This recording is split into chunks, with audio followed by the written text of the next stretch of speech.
Okay, well, I'm just really delighted to have Daniel and Richie here as part of this panel, and we would have loved to have had the younger Daniel as well, but there'll be another time for him. And I just want to start by asking you, Richie, and particularly for those that didn't get to hear you last night,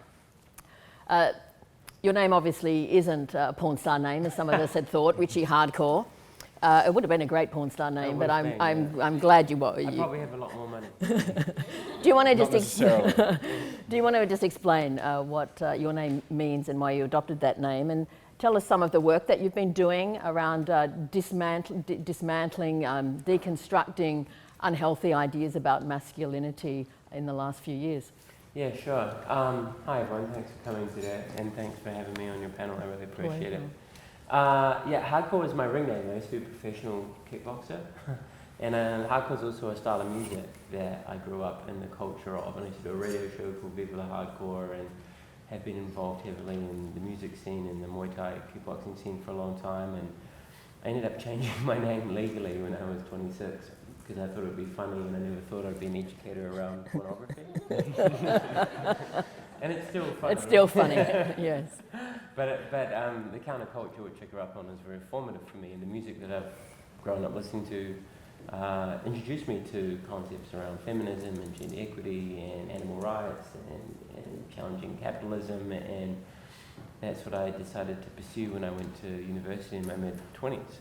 And the songs of the bands that I listened to often looked at things like sexism, and that made me reflect on my own behaviour. I went to an all-boys high school, and very much was part of, I guess, the culture which I now, I guess, deconstruct.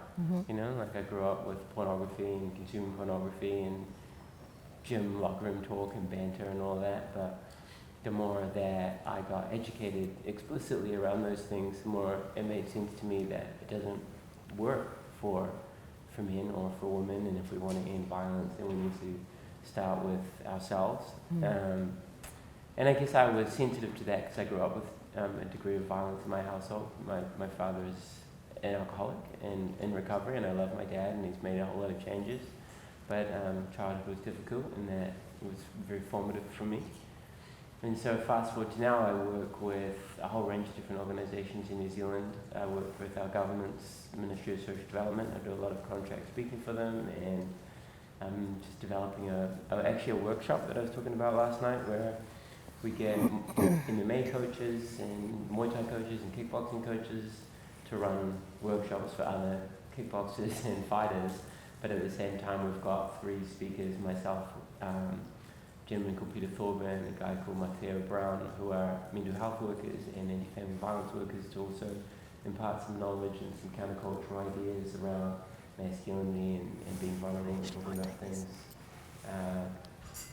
that they potentially might not talk about. But those things affect us massively. New Zealand's the worst country in the world for reportable rates of family violence, called to the police every 4 minutes.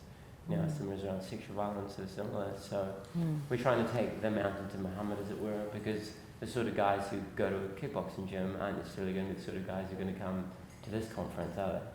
So it's about trying to reach them on a level that they understand and embed some ideas that not only appeal to their own self-interest, but to their broader sense of what's good.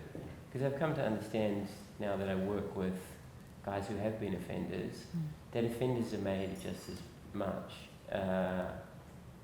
victims in a way as the people who experience the crimes that they perpetrate. You know, like if we're teaching boys from a very young age that you have to be tough and stoic, and girls are less than, and as Melinda's powerfully painted, you know, we indoctrinate young men with these ideas before they have any sort of critical filters. I think the violence that they perpetrate is a logical outcome of that. And a lot of offenders witness violence in their own childhood, and they're just recreating what's modelled to them. So we need to do a better job as society to bring men who have been violent back into the fold. And I work alongside men in New Zealand who have been offenders, and they're now really, really powerful anti-violence advocates. You know, they've used their own experiences as powerful tools to bring men into the conversation. And at the same time, we need to do a better job of teaching boys from a very young age that they don't need to fit into all those stereotypical ideas about what it means to be a man. Part of which is having power and dominance over women and being sexually aggressive and being a stud and all of that. So for the government, I worked for White Ribbon New Zealand, and I worked for myself. Was there a moment when you recognised that porn was deforming you and deforming your sexuality? Was there a particular kind of light bulb moment, or was it sort of an evolution of this recognition of harm? Perhaps deforming is a strong word. You don't think you're deformed? I don't think I'm deformed, no. But porn definitely shaped my sexuality. You know, I first saw pornography when I was 10 years old, and then went to an intermediate school and an all-boys high school, and it's just part and parcel of, I guess, growing up, until I started thinking about it more critically. But actually there's a really bad rap metal song called Ritual by a band from Los Angeles called Downset, and it made me think very explicitly about, I never considered these ideas.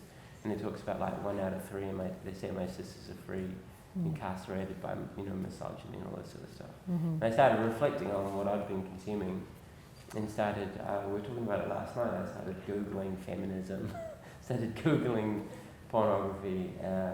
Perhaps Google wasn't a search engine at the start of the 2000s, I can't remember.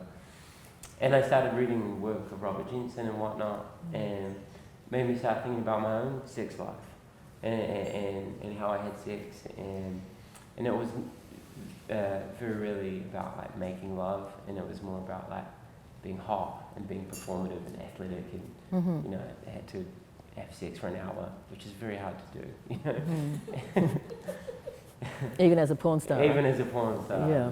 You need a lot of Viagra.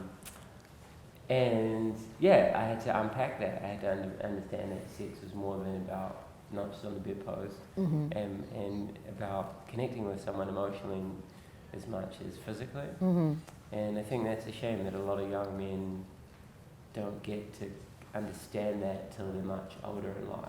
Yeah. Do you know what I mean? And I think in this day and age of like hookup apps and Tinder and Grindr and Bumble and stuff like that, sex has become very, very transactional and part and parcel of a society where we're always looking for coping mechanisms, to numb out our poor mental health or numb our affect, and we're using people in the way that we've used alcohol or drugs or other things. And the pornification of culture is part and parcel of that, I think, as well. Yep. Daniel, I've known you for about 5 or 6 years, and do you want to tell people here today what was the formative influence for you to get involved in addressing porn culture, speaking out against porn, deconstructing masculinity or reimagining a new way of being male? What were the early influences on you that led you to this point? Sure. Should I grab this one? Sure. Firstly, just want to thank the organisers of this event for having me here, and obviously Melinda for the opportunity to come and speak. For me, I'll probably borrow from a bit of my talk, so if I repeat myself a bit later, please forgive me. But yeah, I think for me, it was growing up, and sexual assault and sexual violence and domestic violence was just never far away. I think you encounter that within your families, within people you care for, friends at school. And so for me, I'd love to say, I woke up, reading radical feminism, and I had Melinda and Renata's books in my hand from a young age, but that wasn't the case. It really was just seeing the hurts and the harms that other people have endured, and just eventually going, this just isn't right. And there was no outlet for that, because I went to a Catholic all-boys school. I was really bullied on, which I'll touch on later, and there is no outlet. You just kind of go, this is just the way things are, and you feel helpless and powerless. And so I'm so grateful that I discovered Melinda's work. I started to question porn culture probably in my early 20s, and just at that point, I just thought, I'm so mad that this horrific, debasing, anti-sex, anti-love messaging and propaganda has influenced my mind for what at that point would have been 10 years off and on. I would never say I was addicted, but it was something that I was exposed to probably about 10 or 11. And I think I just hit that point where I was just like, I hate that this has occupied part of my mind. I have to do something, not only for me personally, but just men and women. And then the sad thing for me is, like, I've had married men call me ever since I started work in this area and publicly started being quite vocal about the harms of pornography. Yeah, you get pushback from idiots, but you know, whatever. But having married women in their 40s calling me, calling me to say, I've just discovered that my husband's been looking at porn for 15 years. And that for me is just like, I can't fathom that person's grief of that, of just feeling like, you know, something so sacred has been such a lie and not the good that it could have been. So yeah, for me, I think I'm just so driven by the fact that things that are good and beautiful have been so robbed. Well said. This is a pretty direct question. It's a mystery to me that I don't understand. Why would a man want to choke a woman? Do you have any insights into that? Yeah, I think, so scientifically speaking, when you start getting your sexual arousal pathways wired synaptically, like your neurological pathways, through pornography from a very young age, and if the research tells us that the average age of first exposure is 10 or 11 years old, depending on what you read, you can get aggression wired into your sexual response pathway. Does that make sense? So I've quite often spoken at schools, and parents have told me that their 17-year-old son has got erectile dysfunction, and having been a 17-year-old boy, like, that's not the time that you normally have erectile dysfunction. You know, some of you guys are sniggering like, yep, there's a lot of cold showers when I was 17. And that's because the real life sexual interactions that they're having with regular girls aren't arousing them the way that hardcore, aggressive, choking, slapping, gangbangs, all that sort of stuff in pornography has shaped the way that their brain works. You know, like it's a physiological problem now, and it doesn't mean that it can't change because we have neuroplasticity, so our brains can be reshaped, but it's a very difficult process, and it takes a lot of time, and it takes a lot of alternative exposures, right? So from a very young age, a lot of kids are getting sex mixed up with aggression or connected, you know, like we're very much sexualized violence against women in a very physiological way, and so young men find that arousing, and young women are increasingly using pornography to come to understand what to expect of sex. You know, so there's this two-way negative highway of what sex is shaped by porn, as opposed to this just fun, kind, authentic, natural discovery of what you actually like. I think a lot of people follow the pornographic script without having had the chance to discover what their own sexuality is. Yeah. And I'd say that's true of me, and I guess that's a derivative of grief, you know, like, you know, like, so it's just, that's why I think like the technological side of this conversation is important too. Like, how do you get age verification? How do you make sure 11-year-olds aren't just coming across like a gangbang website when they're, you know, on the phone looking for cupcakes or whatever, you know? Now, you can search the most innocuous terms, the most, you know, harmless terms and come up with porn because it's so ubiquitous. So how do we protect kids from encountering that? Because it is designed to arouse you on some level, right? And so when things arouse us and we think about our dopamine pathways and our reward and pleasure pathways, that's how kids start getting hooked into it. And then when you grow up with violence is what's arousing you and giving you neurological chemicals popping off, that's where you start enacting in your real life, sex life. Okay. You both, I think, would have seen the Gillette ad. And I just wonder why there was such a backlash. For example, critics of that ad, which I wrote about favourably, I wrote about the ad favourably. I felt that it was calling men to something higher and something better. Critics said things like, this ad represents the destruction of manhood as we know it. It's dark and disturbing. Any men who supported that ad or spoke favourably about it was called a soy boy. for those of you not vegans, that's not a great thing. It's not a good thing to be called a soy boy. Why did we see such a backlash? Like, this was massive. It was like this global meltdown, and the MRIs already nuts. MRIs went even more nuts than they usually are. Yeah. That's men's rights activists. For those of you who don't move in those kind of circles.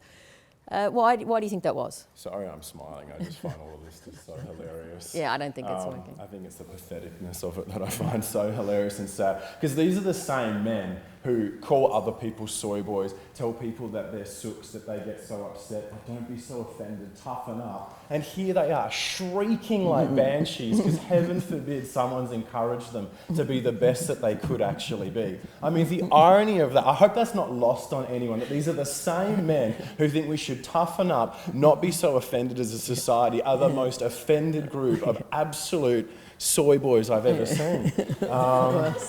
And so, yeah, I just find that just laughable. Sorry, I'm just a bit animated. So we don't mind. The hope in it is I actually ran a men's group, and, you know, I kind of didn't ask their consent for whether we were going to watch the Gillette ad that night. They were watching the Gillette ad, whether they liked it or not. And other than one guy in the room, every single one of them said he resonated with the message. So just to hear that we live in a culture of outrage and the loudest voices are heard, and that's sometimes a good thing or a bad thing, but I actually don't think it was picked up that badly by a lot of men that I've encountered. No doubt that there was a pushback, and I'll touch on that. But I think, yeah, a lot of the average guy was like, yeah, that's really, really reasonable. The interesting thing was, though, is that someone said something along the lines of, what was it? Oh, this is just, you know, it's just those feminists. And I'm just sitting here at this men's group. There's the one guy that piped up, and he's like, oh, it's just those feminists, you know, trying to indoctrinate us. And I said, oh, really? Like, can you point them out to me? Like, who are these really powerful feminists that are, you know, trying to indoctrinate us? And, you know, for him, it was this conspiracy theory, you know. And I said, well, what happens if it was actually men creating that message? Would it be okay then? And then he stopped and was like, oh, yeah, well, I guess that'd be all right then. Yeah. And so, you know, it was almost that there was these, you know, feminists hiding in the corner with these, you know, secret agendas to indoctrinate men, you know, heaven forbid.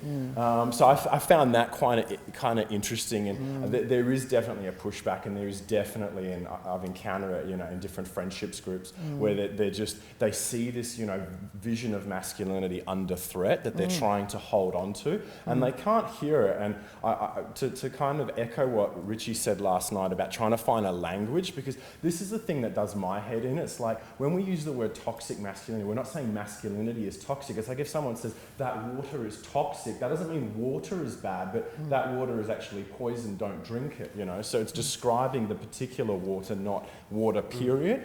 And so for me, it's like, how do we actually engage and use a language and a framework where they'll be able to go, there are some things about masculinity that are not healthy, that need to be done away with and need to just be left behind. And so it's trying to take these men on that journey, and hopefully that is something that we can discuss and brainstorm today, because yeah, those are the ones that just get their backs up and dig in even harder. But be encouraged, there was a lot more people that I think resonated with it, and a lot more men that I saw come out publicly and say that was a fantastic message and more of it.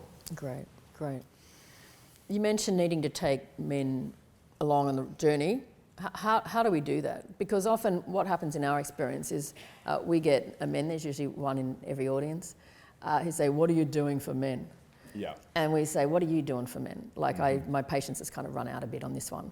You know, you want us to organise your diary dates and your sausage sizzles because you can't do it yourself. Like, really, dude, seriously. Why can't you do something? Because some of us are getting a bit tired, you know? So do you have any, like, tips? What do you do, Richie, to bring men along with you, apart from, you know, like punching them and kicking them in the head and stuff like that? Like, that seems to work for you, though, right? Yeah, I think... The Trojan horse idea that you mentioned last night. Yeah, I think, like Daniel said, it's about finding the right language and also the right people to use that language. You know, not everyone... We need to find... If you're thinking of how a big brand markets their product, Coca-Cola or Gillette or whoever it is, they find the right model, they find the right tone, they find the right language to use. You wouldn't get me in an ad for Nike women's running. Do you know what I mean? You get, I don't know, an attractive female runner in a stereotypical sense who's a female. Do you know what I mean? We need to find the right champions for the right subset of the audience. So think of if we're trying to bring men into the conversation, we need to build bridges with male allies and help them best communicate in language that men resonate with. And that isn't necessarily the stereotypical language of academic feminism, because most guys, unfortunately, don't understand that language and they feel affronted and got at by it. So it's about tempering our righteous anger and understandable passion to find a pragmatic solution. So it is about, I think, building bridges and using that Trojan horse approach. Like, I think if you can find, and shout out to all the men in the room, and young Ben, who I talked with yesterday, Tom, not Ben, Tom, who's here, because if we can get younger men in particular into the conversation, that's going to be a really positive approach, because they are going to resonate perhaps more than some of us might. So I think also highlighting male self-interest too.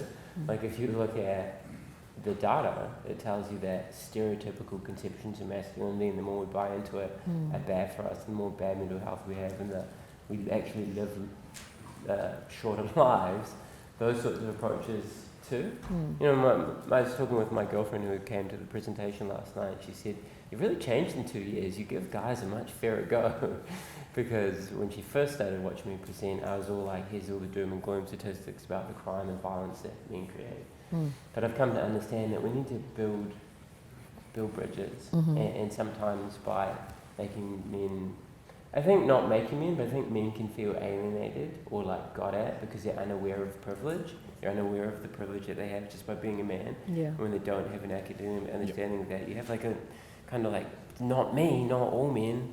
But we're not saying all men. We are saying, however, that most sexual violence and family violence is committed by men.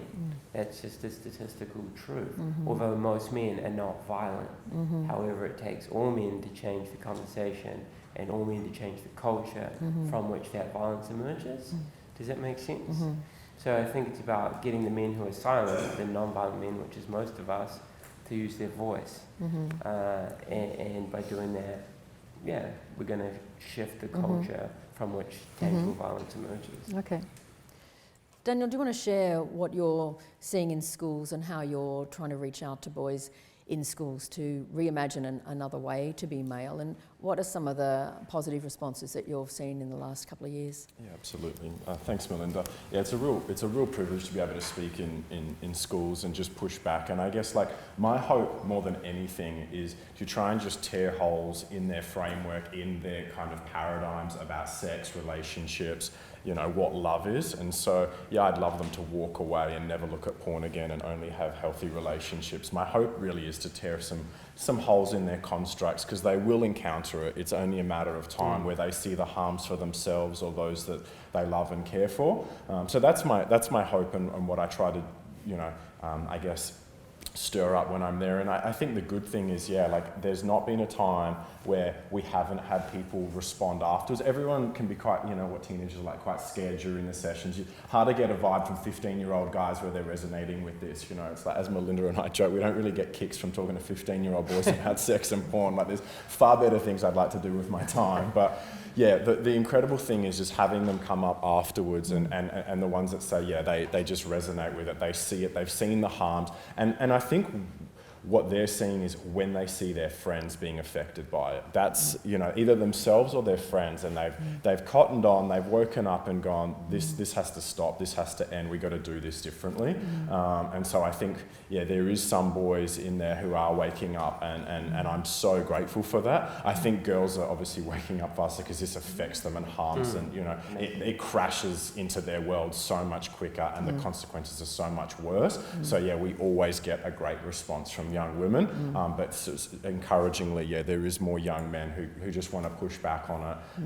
I think the tough thing for them, and where it is so hard, and this is what I always say with this problem, there are so many things that we could get out into the streets and cause a fuss over, and it would be so much easier because we can just blame like government and corporates. But like this view, issue for men just like cuts straight down our own hearts and minds. And so I think a lot of them know it's wrong, but when they themselves see themselves implicated and participating in systems and practices that actually, you know, even if they know it's wrong, they kind of, I feel, disempowered with it. So it's pretty hard to speak out on because they feel like, well, who am I to actually say anything? Because I just looked at porn last week, or, you know, I kissed a drunk girl last week. And I feel like that's where it's really, really tough to try and bring people along, where they themselves already feel like, well, I've already kind of missed the first mark with this. And I feel like that is something that just trying to, I guess, not just share stories of, good guys who've never done anything wrong, but the transformative stories of guys who were into DV, you know, who have, you know, done horrible things towards women, who have had a shift and a turnaround, to let them know that this isn't your lot. It doesn't have to stay like this. Yes, okay. I'll ask one more question and then we'll throw it open for questions. I think you wanted that to be done, yep. So I'm just wondering, do you think we could be arriving at a cultural tipping point? There are some days when I think it's hopeless, it's over, I'm going to give up. Don't give up. No, seriously, there are days. There are days. The stories are so bad, you know, the level of violence, the brutality. I just don't want to have to read another story of violence against women, often porn-fueled violence. And, you know, our colleagues, we all have these days. We debrief multiple times a day. We're talking to each other all the time. But then occasionally there's a little bit of cut through. Occasionally, you know, a guy will say, I've stopped using, or this younger guy that we'd had hoped to have here today, 20 years old, ANU law student, he basically said to me that it was reading the stories of the treatment of women in the industry that made him realise he'd become a patron of this industry. He was contributing to fueling it. So when I meet young men like him that still have this ethical core, that still have a conscience that's alive, and he recognised, oh my God, I'm part of this global industry that traffics women into the production of the images that I'm looking at, you know. And so there are days like that I think, okay, maybe, you know, yesterday I was at John Fisher College here, St. John Fisher College here in Brisbane, and I had a young man say something to me that I haven't heard before. He said, before I heard your presentation, I thought of myself as one of the good guys, year 11. He said, after hearing your presentation, I'm realising maybe I'm not one of the good guys because I have a girlfriend and I've been pressuring her to do things she doesn't want to do, and I didn't really understand why she didn't want to do those things. And then I've seen your presentation and now I respect her and I understand why she wants to make those decisions for her life. And I've had to acknowledge that my view of myself as one of the good guys wasn't actually accurate. So again, that gives me hope as well. Could you share any signs so that we don't all go insane? As to, are you seeing any cultural tipping point indicators with your work in New Zealand, which of course has very high rates of violence against women? Yeah, but Barack Obama said that better is still good. He said, hey, we had the civil rights movement, doesn't mean there's no racism, but it's still, things are better, right? I think we need to be, we have to be patient. Like, this isn't cool. Do you know what I mean? Like, Cardi B has 45 million followers on Instagram, you know, like, it's, and her rap is like, I fucked a dude and got some money, like it's a good thing. And that is what young people are growing up consuming. Yeah. But at the same time, in the post-Me Too world, where we're starting to talk about feminism and gender equity, and we're looking at sexual harassment in the workplace. That's right. It's good. The conversation, I think, is starting to emerge. The fact that Gillette, huge multinational company, took a gamble and made an ad that challenged toxic masculinity so overtly, I think is this actually, despite the pushback, a cause for hope. Because for all the people who vociferously hated it, there were other people, like Daniel said, that supported it. Yep. And they unfortunately just often are more silent. So I think the fact that we get invited into schools, and schools are wanting to have these conversations. Yeah, that's right. Governments are starting to consider, how do we protect kids from porn? All those things, while slow and frustrating and painful at times, and we bang our heads against the wall, are actually a cause for hope. You know, it's just, we just have to, you know, what Lao Tzu say, like a journey of 1,000 miles starts with a single footstep. Yeah, you know, right, you have to break it down into bite-sized pieces and be in it for the long haul. And we have to build champions. You know, I'm not always, you know, I speak in schools right now and I leverage off the fact that I used to be good at a stereotypically masculine sport, but I'm not always going to be as youth relatable as I am now, and I need to help build secession plans, you know. I want to move into helping young men become trainers or teachers or whatever it may be as I move through life.